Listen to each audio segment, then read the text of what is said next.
गीता 18 के श्लोक नंबर 62 में भगवान स्वयं कह रहे हैं कि अर्जुन उस परमेश्वर की शरण में जा जिसकी कृपा से परम शांति व शाश्वत स्थान अर्थात सतलोक को प्राप्त होगा।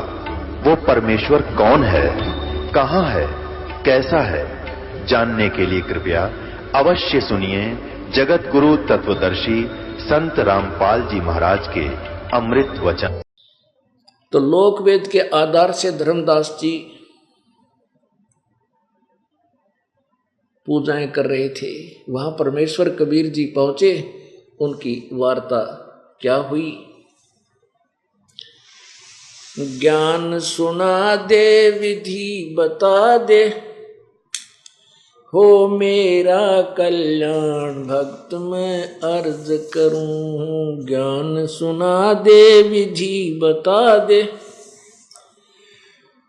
हो मेरा कल्याण भक्त मैं अर्ज करूं। अब धर्मदास जी ने क्या बताया था अपने विषय में, मैं क्या क्या करता हूं, और परमेश्वर कबीर जी ने उसका विश्लेषण किया था, उसका पोस्टमार्टम किया था उसके उस ज्ञान का।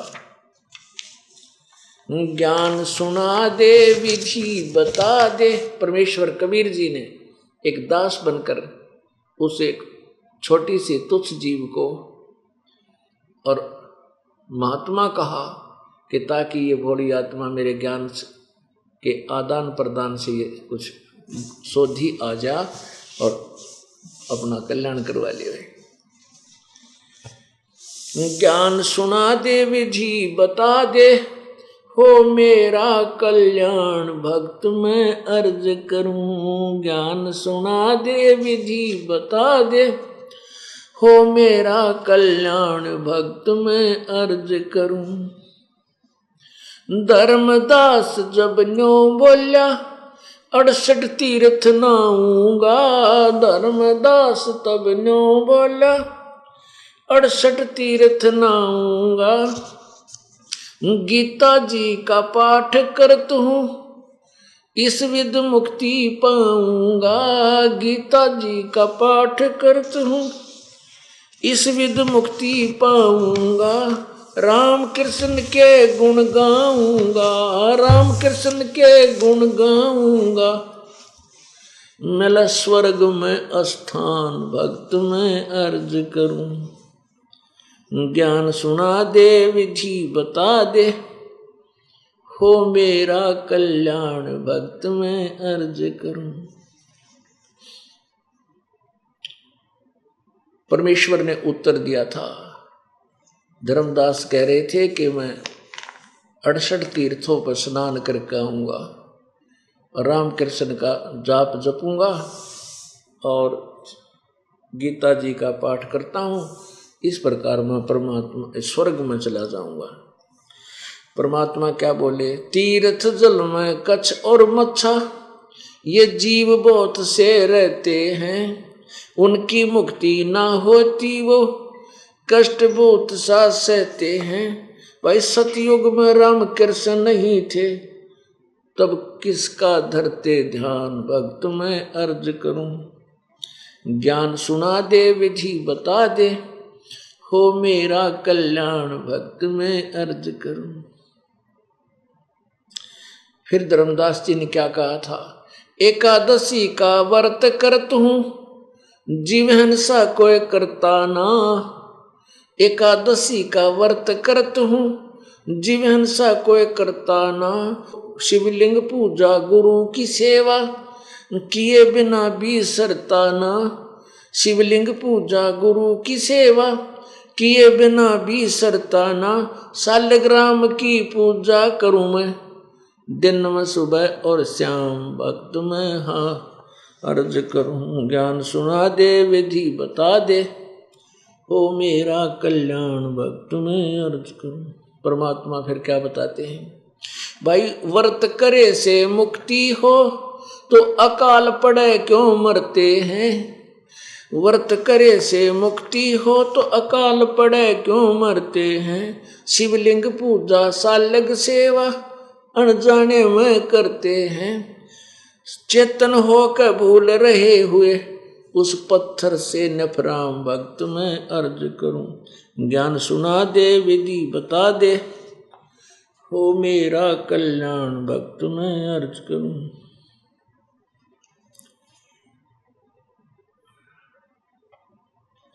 अब धर्मदास जी ने कहा था कि हम कोई जीव हिंसा नहीं करते। परमेश्वर उनको बताते हैं कि तू कितनी जीव हिंसा करता है एक दिन में। तीर्थ बाट चले जो प्राणी, जीव बहुत से मारे है। जल में सूक्ष्म जीव रहते, फिर स्नान करत श्रृंगारे है। चौका देवो अवन करो, उसमें हो हिंसा बे उन्मान भक्त में अर्ज करूं। ज्ञान सुना दे विधि बता दे, हो मेरा कल्याण भक्त में अर्ज करूं।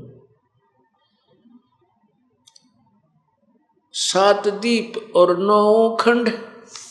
अब परमात्मा ने क्या बताया था, जैसे आपको दिन में सत्संग सुनाया कि परमेश्वर कबीर जी ने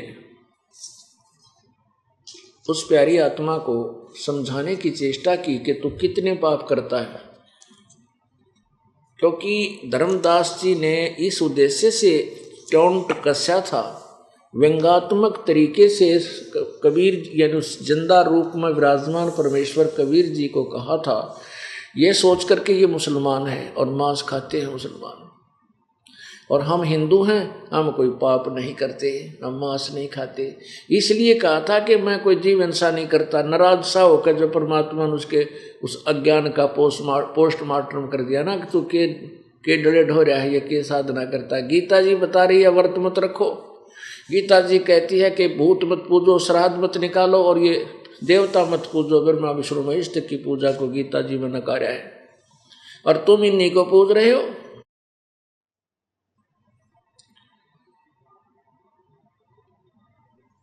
तो नाराज सा हो गया था। तो क्या बताता था कि हम कोई जीव हिंसा नहीं करते। तो परमात्मा उसके जीव हिंसा की बताता, तू कितनी जीव हिंसा करता है। सत्य ब्राह्मण की है हत्या, जो चौका तुम देवो नित्या। परमात्मा कहने लगे धर्मदास, एक ब्राह्मण यानी एक संत भगत की कोई हत्या कर दे, उसको कितना पाप लगता है। उसके विषय में बहुत कुछ लिखा है कि वो इतने वर्ष तक घोर नरक में डाला जाता है, इतने वर्ष तक ऐसा जाता है। तो कहते हैं सत्य ब्राह्मण की है हत्या, जो चौका तुम देव नेता। जो तुम प्रतिदिन लीप के, जैसे चूल्हा लीप के, कुछ और स्थान लीप के खाना बनाते हो। एक जो है ना 2 फुट 4 फुट वाई 4 फुट की जो जगह तुमने लीप ली, इसमें सत्य ब्राह्मण की है हत्या, जो चौका तुम देव। इतने ना जाने कितने जीव मर जाते हैं। ब्राह्मण से हत्या जो होई, जल स्नान करत हो सोई। 1000 ब्राह्मण की हत्या। तुम इस तीर्थ में नहाना है, इस बोथरा के जोड़ में, जिसमें नरे जीव जंतु तालाब में के पानी में घूम रहे हैं, और आपने मुड़ कर नहाया। ये 1000 ब्राह्मण की हत्या कर दी, तूने इतने जीव मार दिए। और आप आए हो समझ के कि हम यहाँ पुण्य कर लेने आए हैं, तूने तब पाप की माल गाड़ी भर ली।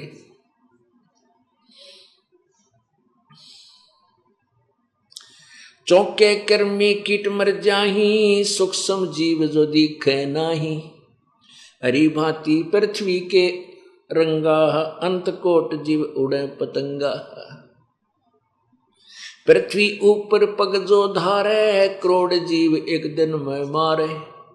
कहते एक दिन में तुम जो इधर उधर घूम फिर कर अपनी रोजी रोटी के लिए फिरते हो, तो करोड़ जीवों को मारकर जब विश्राम करते हो रात्रि में। अपने आत्माओं, जैसे आपके मन में भी शंका होगी परमात्मा के, भैया तो बहुत कसूता काम हो गया, बात बिगड़गी।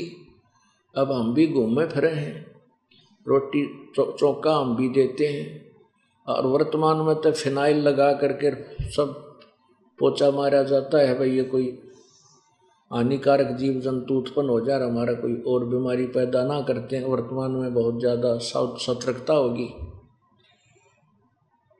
तो इसमें भी जीव निरे मरे। पुण्यात्माओं, ये तत्व ज्ञान है जो गति अज्ञान को ढा देगा।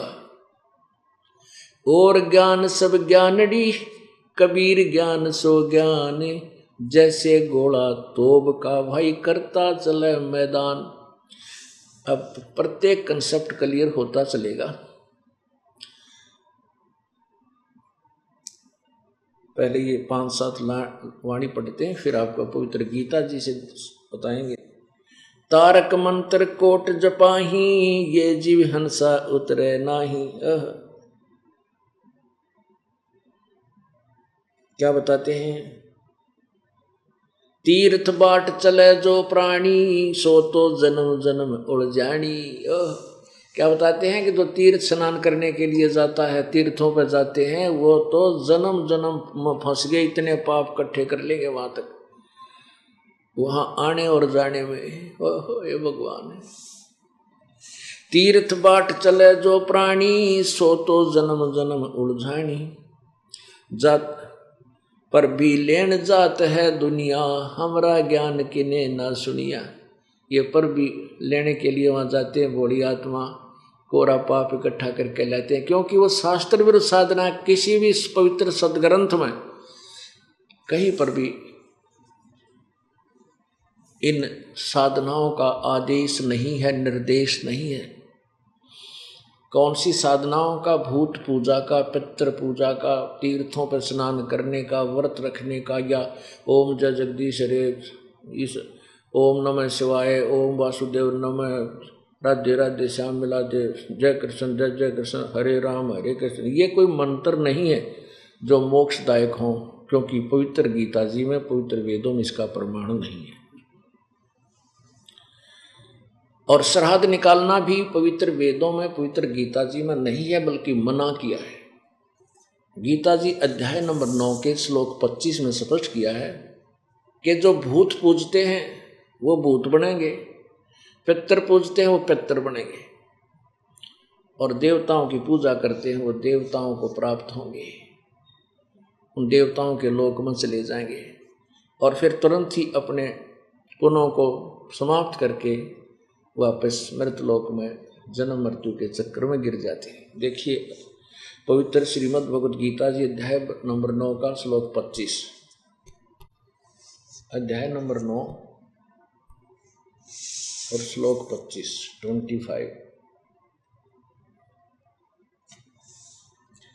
देवताओं को पूजने वाले देवताओं को प्राप्त होते हैं, पितरों को पूजने वाले पितरों को प्राप्त होते हैं, भूतों को पूजने वाले भूतों को प्राप्त होते हैं, और मेरा पूजन करने वाले भक्त मुझे ही प्राप्त होते हैं। अब पितर जो पूजा होती है वो श्राद्ध निकालना, और पितर पूजकर पितर ही बन जाते हैं, भूत पूजकर भूत ही की योनि प्राप्त करते हैं। तो हम क्यों श्राद्ध निकालते रहे, क्यों पितर पूजते रहे? क्योंकि हमें तत्व ज्ञान नहीं था, और आप भी पितर बन गए, और फिर अपने बच्चों को भी पितर बना लिया कि मेरे श्राद्ध निकालो। क्यों? वो भूत बनकर दिखा किसी ने सपने में, किसी को कीता है, तो वो अपने बच्चे भी भूत बना लिए। एक छोटा सा प्रमाण देते हैं पुण्यात्माओं, ये सत्संग है, ये वो अमृत ज्ञान है जिसको अत्यधिक सुनने से आपके समझ में आओगा। तो पहले तो ये प्रसंग आपको दिखाते हैं कि श्राद्ध नहीं निकालने चाहिए, गीता जी मना किया, स्पष्ट हो गया। अब पवित्र मार्कंडेय पुराण आपको दिखाते हैं, जिसमें एक रुचि नाम का ऋषि वेदों को समझ करके, वेदों में लिखा केवल एक भगवान की साधना करे, उसकी प्राप्ति, और देवता और अन्य उपासना भूत पितृ पूजा नहीं करनी चाहिए। ये सोच, ये इस आधार से वो साधना अपनी भक्ति कर रहा था। तो उसके 3 पितर दिखाई दिए, पिता, पितामह और पर पितामह, यानी पिताजी, दादाजी और तीसरा दादाजी। उन्होंने कहा बेटा रुचि, तू हमारे श्राद्ध क्यों नहीं निकालता, तूने शादी क्यों नहीं की है? शादी करा ले। वो 40 वर्ष की उम्र का हो गया था, विवाह नहीं कराया था। तो उनका बेटा तो विवाह करा, और विवाह करा के फिर हमारे श्राद्ध निकाल, हम बहुत दुखी हो रहे हैं। अब रुचि ऋषि बोला कि हे क्योंकि वह ब्राह्मण थे, वह भी ऋषि थे। उन्होंने कहा, हे पितामह, वेद में इस श्राद्ध आदि निकालने को तो अविद्या कहा है, मूर्खों की पूजा कहा है। फिर आप मुझे इस घोर कर्म में क्यों लगाते हो? और पितर भी कहते हैं कि हाँ बेटा, ये तो आपकी बात सही है कि वेद में तो उसको अविद्या ही लिखा है। फिर भी अपनी तगड़मबाजी, ऐसा है वैसा है, पितर न्यू कर दें, पितर पुत्र दे दें, पितर टट्टू दे दें, जब आप भूखे मरे हैं, न्यू का मर गया, हम दुखी हो गया, हमारा कुछ करो, और वह न्यू कर पितर न्यू कर दें। जब पितर करें, फिर गीता जी की क्या आवश्यकता थी भगवान ने बोलने की? अब आपको प्रमाण दिखाते, ये देखिएगा मार्कंडेय पुराण, गीता प्रेस गोरखपुर से प्रकाशित। और इसके कौन है? ये गीता प्रेस गोरखपुर से प्रकाशित है।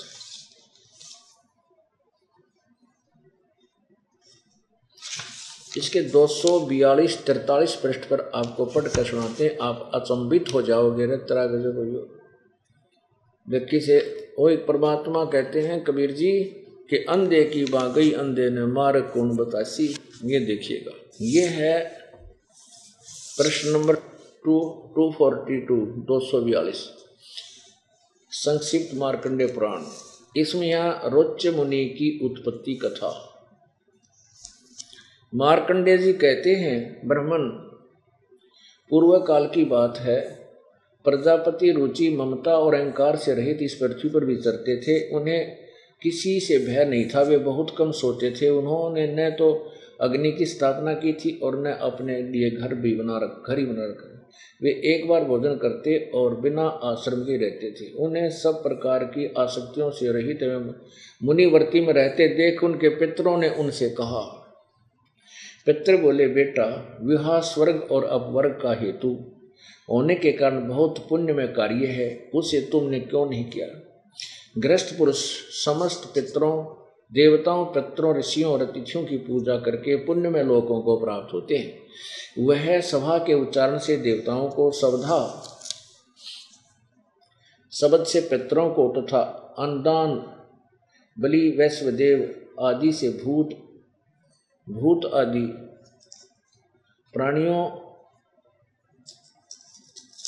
एवं अतिथियों को उनका भाग समर्पित करते हैं। बेटा, हम ऐसा मानते हैं कि गृहस्थ आश्रम को स्वीकार न करने पर तुम्हें इस जीवन में क्लेश पर क्लेश उठाना पड़ेगा और मृत्यु के बाद और दूसरे जन्म में भी क्लेश भोगने पड़ेंगे। रुचि ने कहा, पितृगण, परिग्रह मात्र ही अत्यंत दुख एवं पाप का कारण होता है, उससे मनुष्य की अधोगति होती है। यही सोचकर मैंने पहले स्त्री संग्रह नहीं किया। मन और इंद्रियों का नियंत्रण रखकर जो यह आत्म संयम किया जाता है, वही परिग्रह करने पर मोक्ष का साधक होता है।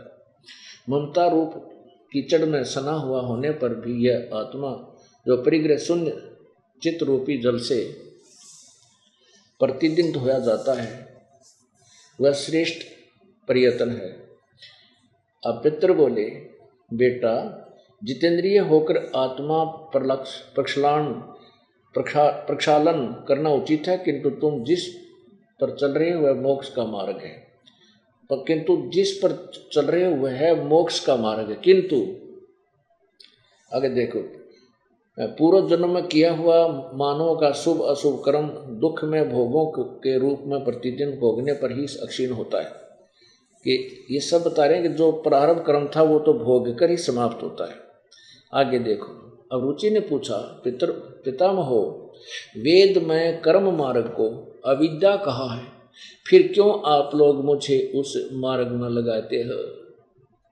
और ये खुद भी कहें कि तू जिस पर लगा ना, किंतु तुम जिस पर चल रहे हो ना वह मोक्ष मार्ग है, और ये कहीं बाजा नरक मार्ग पर। देखो, रुचि ने पूछा, पितामहो, वेद में कर्म मार्ग को अविद्या कहा, यानी कर्म कांड ये सरा स्रोत निकालना, फिर क्यों आप लोग मुझे उस मार्ग में लगाते हो? पितर बोले, यह सत्य है कि कर्म को अविद्या ही कहा है।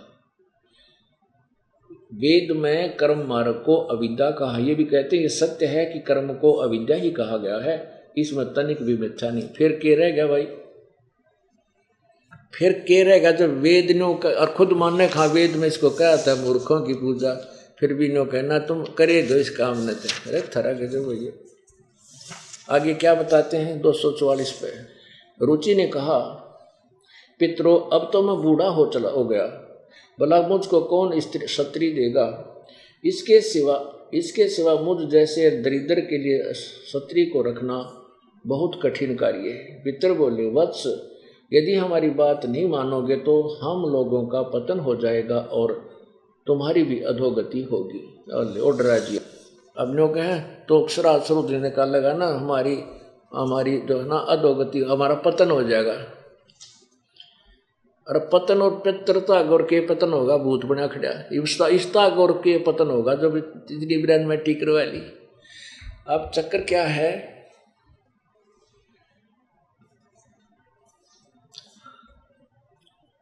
अब एक भक्त ने प्रश्न किया कि किसी के माता पिता भूखे हों और वो दुखी हो रहे हों, वो आकर कहें कि हमारा तुम श्राद्ध निकाल दो और ऐसा कर दो, तो वो करना चाहिए, तो बच्चे का फर्ज बनता है। हमने कहा, नालायक, एक बात सुने, आपके माता पिता जब जीवित थे प्रतिदिन 2 बार आहार करते थे? कहाँ करते थे? और फिर आप मान ले श्राद्ध निकाल दोगे 365 दिन में, तो एक दिन तो 364 दिन तेरे माता पिता के खाओगे, तेरा सर खाओगे। बिना अकल की बात पर कितने ठाला हूँ। अरे 365 दिन श्राद्ध करते उनके, जब मानना तो किसा दाता है। और फिर वो खाने आवे, जब देख वो खा जाएंगे कि नहीं, उसको तो धर रोटी की तरह उठा के छीके किसी टिफिन में। ये हमारी जो है ना नालायक सोच थी, और इन अज्ञानियों ने हमारा खूब फूल बनाया, मूर्ख बनाया। अब आपको एक सत्य कथा सुनाता हूँ। वैसे ये सारी सत्य हैं जो दास बता रहा, लेकिन मेरे गुरुदेव, ये ब्राह्मण जन्म घर में इनका जन्म था।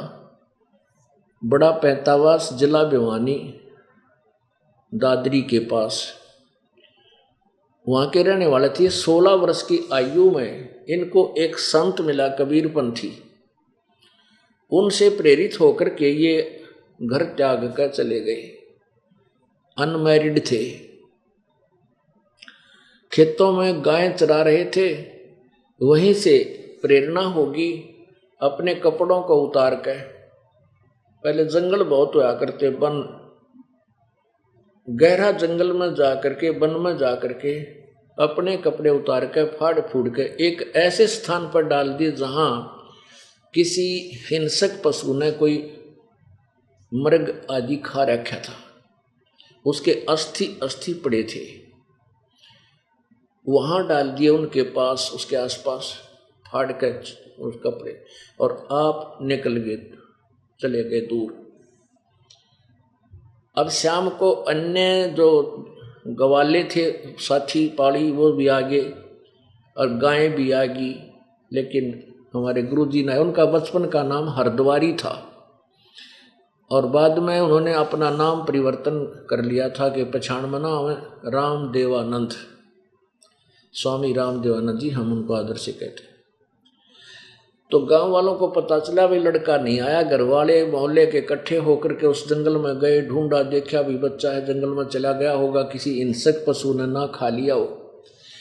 उनकी वह बात धारणा थी, वह सत्य होगी। अंधेरे में देखा रहे तेरे की तो भाई किसी ने खा लिया लड़का, शेर ने या किसी चीते ने, और ये अस्थि पड़ी, ये कपड़े पड़े। अंधेरे में वही कपड़ों में वो कपड़े भी उठा लाए, अस्थि भी उठा ले, कपड़ा डाल लिया और उसका ऊपर, और बना कर उसकी जनाजा अर्थी और सभा कर दिया।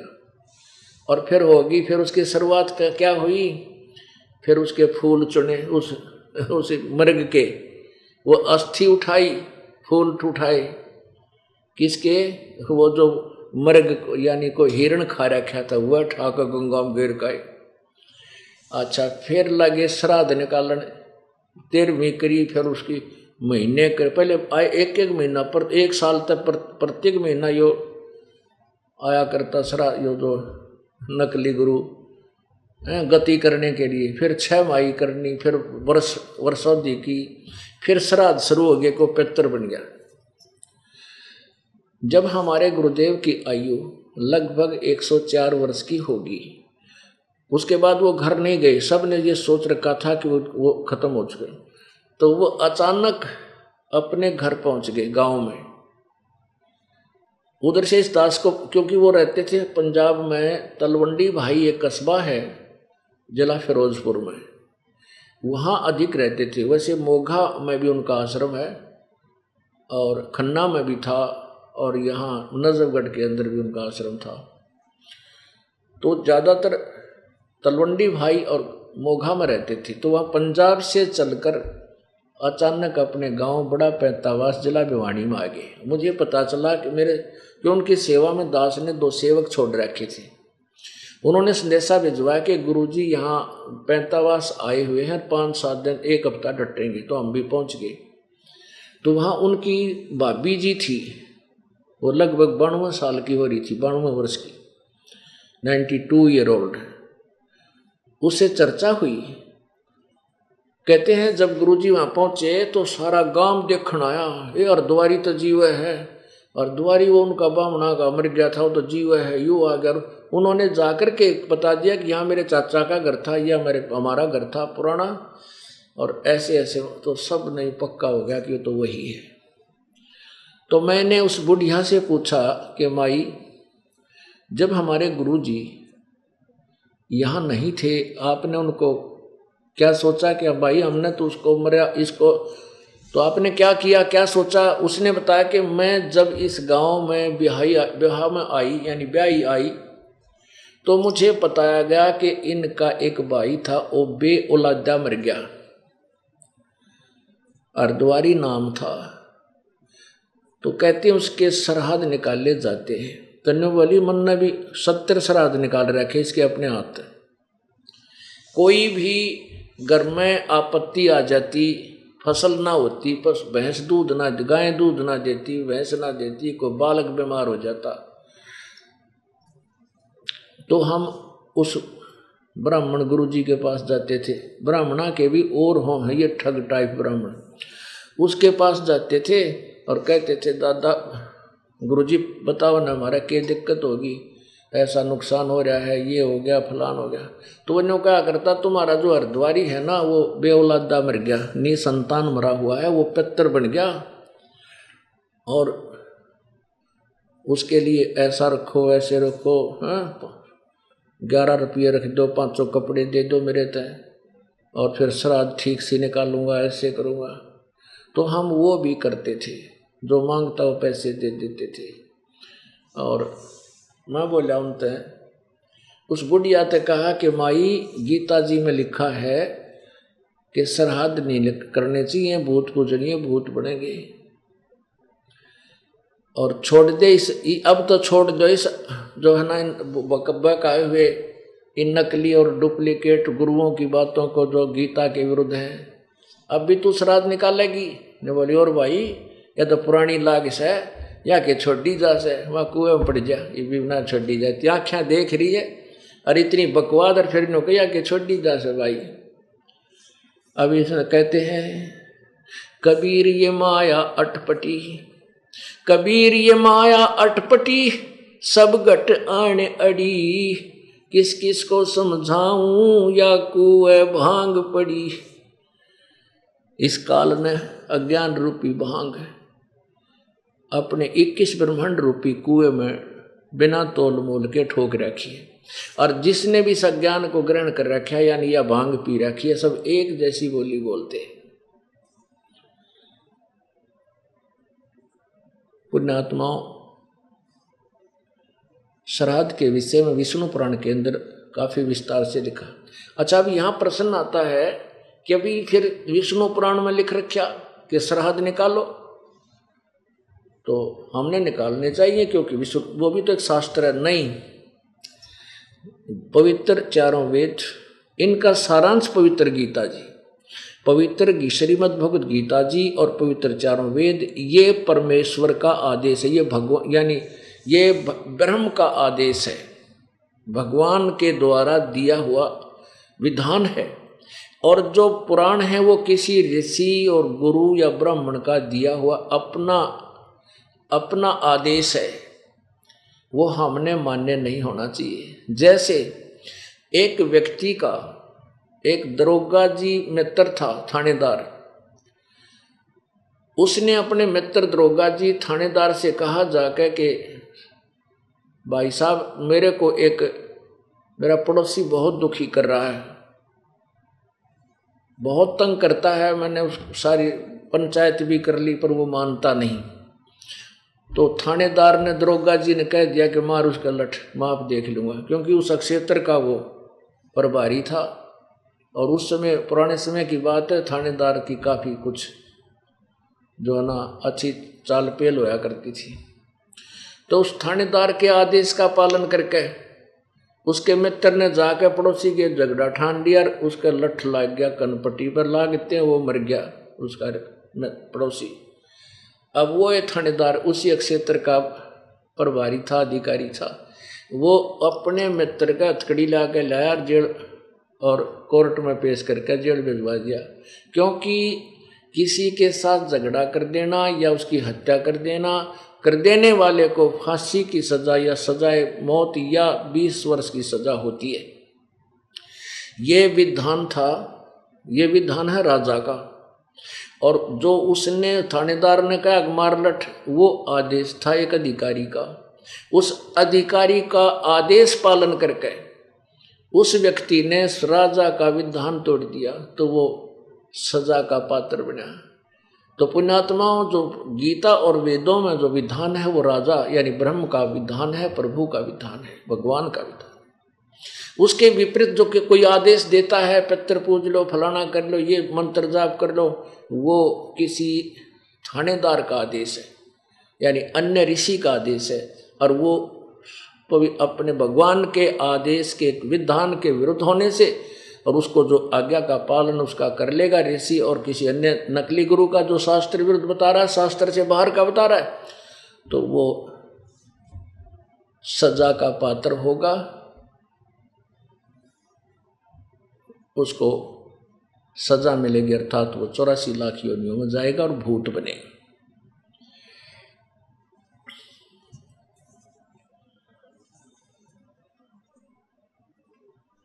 पुण्यात्माओं, इन्हीं पुराणों में बहुत कुछ निर्णय दे रखा है। श्री विष्णु पुराण में पहले तो अटकल बता रखी है, इतने ब्राह्मण हो, उनका इधर मुंह हो, ऐसे हो, उनको इतना दान करो। फिर लास्ट में बता रखा है कि यदि किसी के पास धन नहीं है तो वो केवल परमात्मा की स्तुति करके कह दे कि मेरे पास तो राम नाम का धन है, इसी से मेरे पितर तृप्त हों। और फिर लास्ट में लिखा है, अब पुण्यात्माओं नकित की तरो है। अब गीता इसमें विष्णु पुराण में लिख रखा है कि जो श्राद्ध करते हैं उसमें कौन सी चीज नहीं प्रयोग होनी चाहिए। इसमें विष्णु पुराण में लिखा है कि श्राद्ध करते समय भैंस का दूध खीर ख्यार में प्रयोग नहीं होना चाहिए, नहीं तो श्राद्ध नहीं लगे। अब सारे भैंस के दूध तो श्राद्ध करें, फिर वो लगा कैसे? देखो, ये देखिएगा श्री विष्णु पुराण,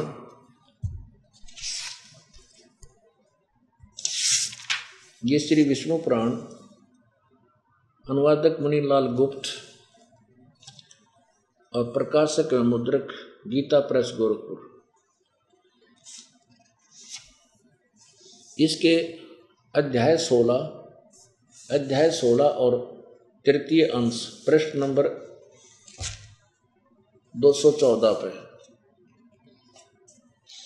हे राजन, जो रात्रि के समय लाया गया हो अप्रतिष्ठित जलाशय हो, उसमें गौ तृप्त न हो सकती हो, ऐसा गड्ढे का अथवा दुर्गंध व फेन युक्त जल श्राद्ध के योग्य नहीं होता। एक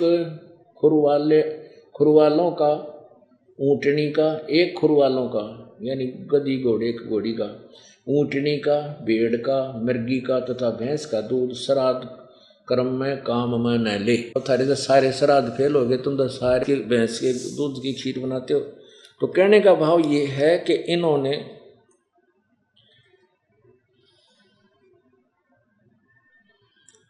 ना तो इन सदग्रंथों को अच्छी तरह पढ़ा, और ये जब सच्चाई बता दो तो इनके श्राद्ध को, ये श्राद्ध हुए को नहीं किसी के, फिर तो ये भूखे मर जाते जो नकली गुरु थे।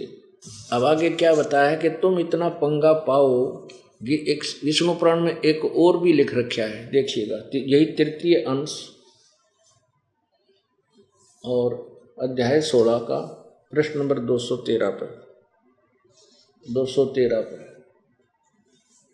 इसमें क्या लिखा कि हे राजन, श्राद्ध करने वाले पुरुष से, श्राद्ध करने वाले पुरुष से विश्व देवगण, पितृगण, ये सारे पितृगण, मातामह यानी दादी, कुटुंबी जन सभी संतुष्ट रहते हैं। ये भूपाल, पितृगण का आधार चंद्रमा है और चंद्रमा का आधार योग है, इसलिए श्राद्ध में योगी जन को नियुक्त करना अति उत्तम है। हे राजन, यदि श्राद्ध भोजी यानी श्राद्ध खाने वाले 1,60,000 ब्राह्मणों के सम्मुख एक योगी भी हो तो वह यजमान के सहित उन सब का उद्धार कर देता। यजमान भी 1000 ब्राह्मणों का भी, और ये श्राद्ध, ये पितामह, कुटुंबजन सभी को संतुष्ट कर, यानी सबका उद्धार कर देता है। अब पुण्यात्मा आनदान्योत्तर 2 बुलावे, क्यों ना एक योगी ढूंढ ले। योगी किसे कहते हैं?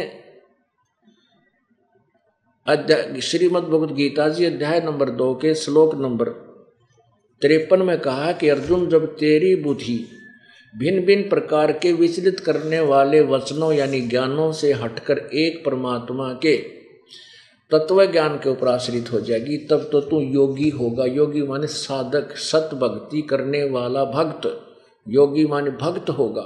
तो पुण्यात्माओं, जैसे यहाँ पुण्य किया जाता है, यहाँ ये सब योगी आहार करते हैं, ये सब योगी हैं, सत भक्ति करने वाले साधक हैं, और इनका जो ये भंडारा, इनके परमात्मा ये आहार करते हैं, इससे जिनका भी वो पैसा यहाँ लगता है उनके पितरों तक का उद्धार हो जाता है, और फिर ये तत्व ज्ञान मिला, इससे कल्याण हो जाता है।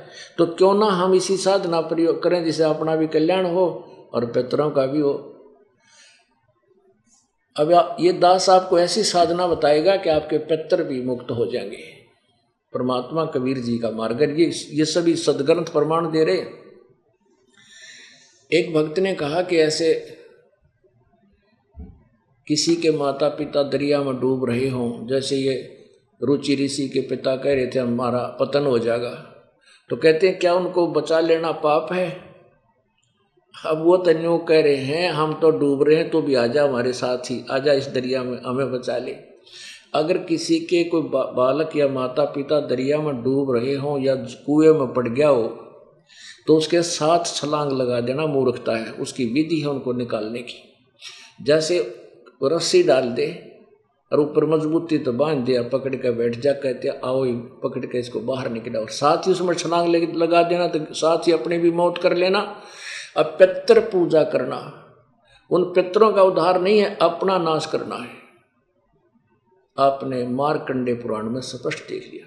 तो यही तरीका ये दास बता रहा है कि तुम पितरों की पूजा करके गेल कुएं में मत पड़ो, या रस्सी दे देंगे सतभक्ति वाली, इसके सारे उनको भी बाहर खींच लो, बाहर निकाल लो। अब पुण्यात्माओं क्या था, जैसे एक कोई ऋषि मरे था, उसने वो पूर्व जन्म की संस्कार से उसको अपने भविष्य के जीवनों का ज्ञान था। उसको ज्ञान था कि मैं अभी तुरंत मरने के बाद सूअर की योनि पाऊंगा, जो कि बहुत भयंकर योनि है।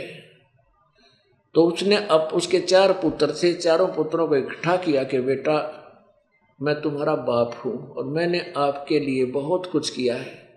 पुत्रों ने कहा पिताजी आपने तो बहुत कुछ किया, हमारे पिता हो, बताओ क्या आज्ञा हमारे लिए। बेटा मैं अगले ये मृत्यु होगी मेरी, अगले जन्म में मैं सूअर की योनि पाऊंगा और अपने ही इस नगर में फलाने व्यक्ति के घर पर ऐसे जिसकी सिर में गांठ है, इसको उसके गले में ऐसा कुछ चिन्ह बताया कि उसके गले में एक सफेद वो है, सफेद उसकी चिन्ह है उस सूरी का, उसके गर्भ से मैं उत्पन्न होऊंगा, मेरी सिर पे गांठ होगी इतनी बड़ी, वो पहचान होगी मेरी। आप एक काम करियो, उस मालिक से, सूरी के मालिक से मुझे मोल लेकर के मुझे मार देना बेटा, मेरा पीछा छुटवा देना। पिताजी बोले, वो बच्चे बोले पिताजी या तो कोई भी बात कोई ना, आप क्यों इतने मायूस मत हो, और जो आप कहोगे वही कर देंगे। तो उसने बार बार ये कहा, बच्चे वचनबद्ध हो गए। वो बूढ़ा मर गया, ऋषि मर के वो सूरी का पैदा हो गया। अब बच्चे तो तलाश में थे, उस सूरी की पहचान कर ली गया है, इब के इसने बच्चे देवेगी तो पिताजी ने ढूंढाएंगे। वो तो जन्म होते ही पता लग गया कि वो तो यूं है, वो नारी पहचान सिर में गांठ इतनी बड़ी। उन्होंने वो बच्चा उस मालिक से कहा, सूरी वाले थे भाई हमने ये मोल दे दे, उसको ले लो, वरना क्या करना है, बेचना है मुझे। तो उसने मोल ले लिया बच्चों ने, और फिर उसको मारने के लिए हथियार उठाए। तो वो सूरी का बच्चा बोला, बेटा मैंने क्यों मारो हो, मैंने तुम्हारा क्या बिगाड़ा है, अरे इसे निर्दयी तुम क्यों मार रहे हो मुझे। तब उसने बच्चों ने कहा पिताजी आपने ही तो कहा था मुझे मार दियो और मेरी गति हो जाएगी। ने बोला रे मन मत मारो, मेरे भाई छोटे छोटे, मेरा उनमें जी लाग रहा है, मेरी बाण भाई है, मेरा उनमें दिल लाग रहा है। अब जहाँ ये उत्पन्न हो जाता है वहीं फिट हो जाता है। अब पितर बन के वह तीनों ऋषि ने कहा ना यही ठीक है, हमारी गति करवा दो, हम पतन में हो जाओगे। और रुचि का है कि ये तो अविद्या है, ये जो पितर पूजना तो मूर्खा की पूजा है, मेरे पे क्यों करवाओ हो, मुझे भी क्यों फंसा रहे हो। फिर नो कहना हमारा पतन हो जाएगा और हमारी पूजा कर दे। ये तो सच्ची है कि ये तो मूर्खों की पूजा है। इस विष्णु पुराण में श्राद्धों के विषय में यदि आपको सारी कहानी सुना दूं तो कल जानू कर आपका। इसमें नो लिख रखा है कि यदि इन ऋषियों ने अपने जाड़ के स्वाद की खातिर के इसमें मांस और खिला दिया जाए ना भोजन करने वाले तो और ज़्यादा समय तक तृप्त रहते हैं पितर। अरे तरह के जो ये दिखाई देता हूँ एक बार ना थारा जच्चा कोई नहीं, क्योंकि हम कसूते उलझ गए।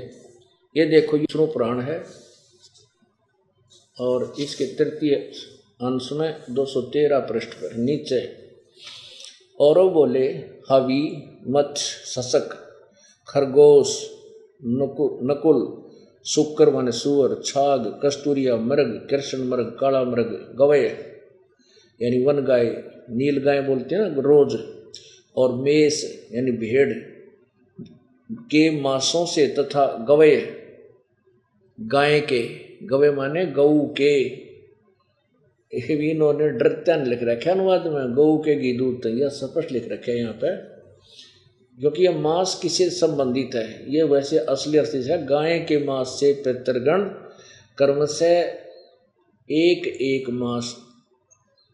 मांस अधिक तृप्त लाभ करते हैं, और वह घृणित पक्षी के मांस से सदा तृप्त रहते हैं। और तेरा गजब जो जिसने भी जो मांस बढ़िया लग गया था निकम्मी आत्मा ने वो फिट कर दिया कि ईसा मांस लाओ तो और गुणा हो जाए, और एक पक्षी का मांस बता दो अच्छा बढ़िया स्वाद लगता होगा इन्हें, कहते उस तो फिर सदा तृप्त रह जाएंगे, वो खवा दिया जाता है।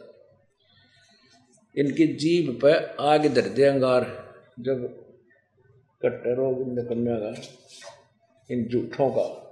पुण्यात्माओं जब तक हम परमेश्वर कबीर जी के ज्ञान को मार्ग को और अपने पवित्र वेदों गीता जी में लिखे मार्ग को नहीं स्वीकार करेंगे, उसके अनुसार साधना नहीं करेंगे, तो हमारे ऊपर आपत्तियों पर आपत्तियां सदा आती रहेंगी। अब प्रसंग जो चल रहा है उसी पर आते हैं कि कबीर परमेश्वर जी आते हैं और वो प्रकट होकर के स्वयं एक संत तत्वदर्शी संत की भूमिका करके हमें तत्व ज्ञान समझाते हैं। पुण्यात्माओं,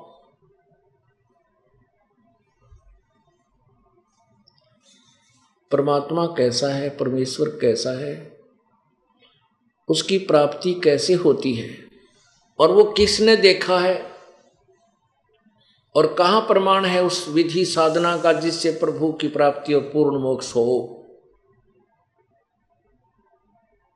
यही निर्णय इस तत्व ज्ञान के द्वारा आपको दिया जाएगा। परमेश्वर सशरीर है, उसका नाम कबीर देव है, कबीर साहब है, अल्लाह अकबर है, अल्लाह कबीर है। वो मनुष्य सदृश है। अब जैसे प्रसंग चल रहा था कि धर्मदास जी को परमेश्वर कबीर जी समझा रहे थे और धर्मदास जी सत्य को सामने देख रहा था। वेदों और गीता, क्यों गीता जी तो उसने कंठस्थ याद कर रखी थी, नित्य पाठ किया करता था और सारी बात समझ में आती थी। वह सचमुच इसमें तो लिखा है ब्रह्मा विष्णु महेश की पूजा नहीं करनी चाहिए, क्योंकि गीता जी अध्याय नंबर 7 के श्लोक 12 से लेकर 15 तक, 20 से लेकर 23 तक इन तीनों गुण रजगुण ब्रह्मा, सतगुण विष्णु, तमगुण शिव जी की पूजा करने वालों को, राक्षस स्वभाव को धारण किए हुए मनुष्यों में नीच दुष्कर्म करने वाले मूर्ख लिखा है। एक भक्त के घर पर हम सत्संग कर रहे थे, पहले गांव गांव में जाते थे। उसने अपने मित्र को बुला रखे थे, वो सह परिवार आया हुआ था और दास ये सत्संग उनकी छत पर, सर्दियों के दिन थे, ऊपर छत पे 11 बजे सत्संग कर रहा था। सत्संग करने के बाद बैठ गए वो भगत, वो अपना मित्र बुला लिया, वो हमारे सेवक ने, कि आ जाओ आपका आया कि मैं ज्ञान समझ में। मैं बोला ज्ञान किया है मेरे समझ में, मेरे को तो इस महाराज की बात सुनकर उल्टी पड़ना होगी। बोला भाई कैसे? किन्हों का ब्रह्मा विष्णु महेश है, ऊपर भी कोई शक्ति है, इनकी पूजा नहीं करनी चाहिए। उनको समझाने की चेष्टा भी की पर नहीं माना, उठ कर चला गया। बोला मैं नहीं सुनना चाहता। अरे तेरा गजब हो। अब परमात्मा कहते इन बोली, इन अज्ञानी ऋषियों संतों ने ऐसा ठोक दिया अज्ञान इन पुण्यात्माओं में, गुरुआ गाम बिगाड़े संतो गुरुआ गाम बिगाड़े, ऐसे कर्म जीव कहला दिए ईब जड़े ना जाड़े। अब धर्मदास जी भी इसी प्रकार दुखी सा हो गया कि ये तो निकम्मा आदमी है, ब्रह्मा विष्णु महेश को जो है ना घटिया बताओ है। परमात्मा कहते मैं ब्रह्मा विष्णु महेश को घटिया या उत्तम नहीं बताता, आपके सदग्रंथ बताते हैं जिसका तो नित्य पाठ करता या गीता जी। कहने लगे महात्मा जिंदा तू घना मत बोला है और हमारे भगवान के विषय में तू कुछ भी नहीं कह देगा। इतना कहते ही परमात्मा अंतर्ध्यान हो गए। अंतर्ध्यान होना आगे से अदृश्य हो जाना, अचानक ना दिखे। अब प्रथम तो कोई व्यक्ति आगे से एकदम अदृश्य हो जाए तो वैसे कलेजा यूं करे क्यों, तो भाई कोई खास कोई देवता था, कोई भूत था, बिराना के था। फिर उसने सोचा ये भूत भी नहीं हो सकता, पत्थर भी नहीं हो सकता, ये तो था तो कोई देव पुरुष। कितनी बढ़िया बात बतावा था, गीता और वेदों के विषय में सत्य कथा बतावा था, और मेरे भाग फूट गई भी मैं लय को नहीं। और जो मैं साधना कर रहा था यह तो एक अन्य की नहीं, ये तो कति नरक में जाने की है। भगवान अब क्या बनेगी, अब क्या बनेगा मेरे साथ? ये पूजा तो मैं कर नहीं सकता जो पहले करा करता, कति अड़ंगा। और जो पूजा मुझे पूछ उससे पता करनी चाहिए थी महापुरुष से, उसके साथ मेरे इस अज्ञान ने ये अंदर मेरे ये खरपतवार भरा रहा। आंखों देख कर भी मैंने नहीं स्वीकार किया। वो रुष्ट हो गया महापुरुष और चले गए। अब वो मिले नहीं, और वो मिलेंगे नहीं तो ये तत्व, ये यथार्थ भक्ति मुझे मिले नहीं, मेरा जीवन व्यर्थ होगा। ए भगवान, के बनेगा इस जीवन का, अब क्या करूं, कहाँ जाऊं। सारी रात चिंता करके काटी। नो सोचा ही भगवान अब क्या जब वो महात्मा आ जावे, कति विवाद नहीं करूं, बिल्कुल विवाद नहीं करूं, और उनके चरण पकड़ दूं, सारी बात पूछूंगा। सारी रात जागता रहा, यही चिंता करता रहा। फिर सुबह किसा स्नान करे था वो उसमें, उस गंदे तालाब में जिसमें जीव मरे, कहाँ उस जोड़ में नहावे था, उस तीर्थ में नहीं स्नान किया। एक कुएं पर गया, बाल्टी से वहाँ स्नान किया। फिर उसने बिना लिपे लापे व बगैर लिपे लापे रोटी बनानी शुरू कर दी, वो लकड़ लगा कर चूल्हे में।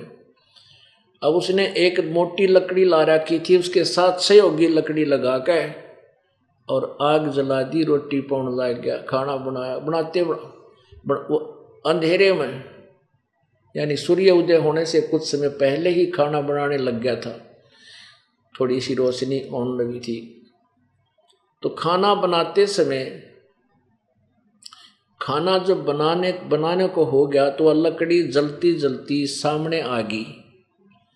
वह 1.5 फुट की थी, 2 फुट की, वह 1 फुट की रहेगी।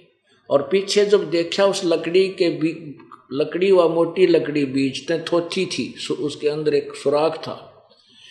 उसमें से चींटियां, ये कीड़ी, अंडे ले लेकर अपने मुख में अंडे देकर बाहर निकलने का प्रयत्न। क्यों? आगे से थे आग जले, आग में से वो धुआं उसका आंच में मरे जले, और धुएं से वो अंधी होकर वहाँ चटक मटक हो, कुछ बाहर निकलने की चेष्टा करें। तो आगे जो एंड पे, लकड़ी के एंड पे आखिर में एक तरल पदार्थ उबल रहा, थोड़ी सी गीली लकड़ी हो ना, उसके लास्ट में गर्म हो करके उसके ऊपर से एक तरल पदार्थ पानी उबलता है। और वो चींटियां आगे से अग्नि में जले, पांच बार निकले तो उस जलते उबलते हुए उस पानी के ऊपर उस तरल पदार्थ पर गिर चटक मटक होकर जल रही है। जब उस धर्मदास जी ने देखा, अरे तेरा गजब हो, ये मर गया, ये तो बहुत पाप हो गया, आज तो जुल्म होगा। ओहो हो, ये तो इतनी लंबी लकड़ी थी, इसमें तो ना जाने करोड़ों अरबों चींटी मर गई होंगी। तुरंत पानी डाला, शेष लकड़ी को बुझा दिया और एक तरफ डाल दिया और मत्थे पाते रख कर बैठ गया कि यो के आज के हुआ भगवान, देख कितना पाप बढ़ गया। अब उसने सोचा कि आज इस भोजन को मैं नहीं खाऊंगा, किसी साधु संत को खवा दूंगा, मेरा पाप बच जाएगा। उसने ऐसा ही किया, सारी बात उठा ली, सारा भोजन ले लिया और संत की तलाश में चल पड़ा।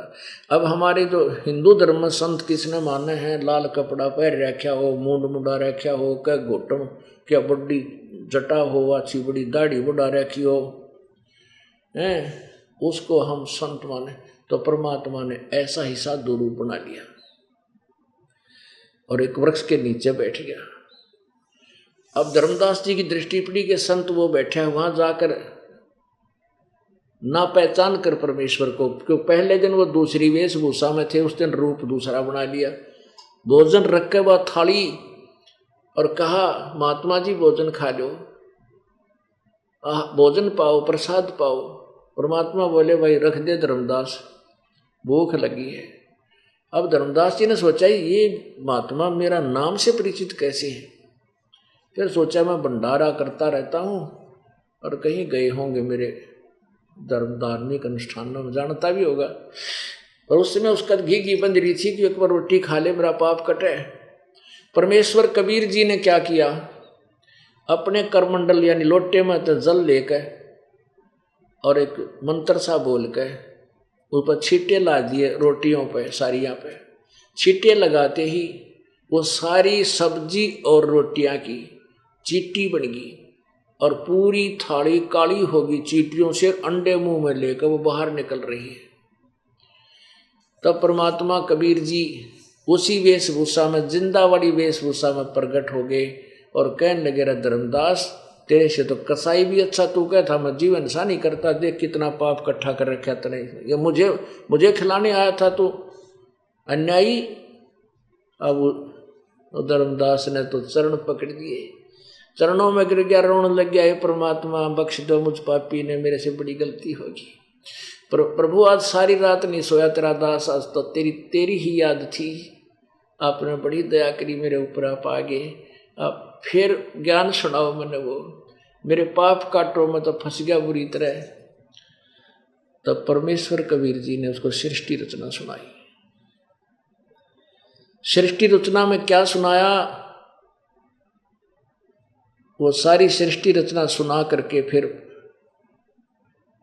फिर वार्तालाप शुरू कर दी।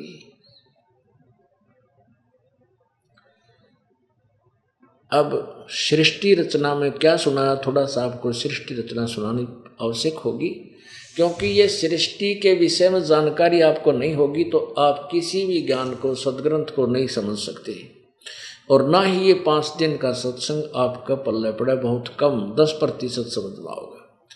इसलिए सृष्टि रचना सुनाना अति आवश्यक हो गया। अब परमेश्वर ने धर्मदास जी को क्या सुनाया, धर्मदास ये जग बोराना, कोई न जाने पद निर्वाणा, यही कारण मैं कथा पसारा, जग से कहिए एक राम नियारा। क्या बताते हैं परमात्मा कि धर्मदास ये जग बोराना और कोई न जाने पद निर्वाणा,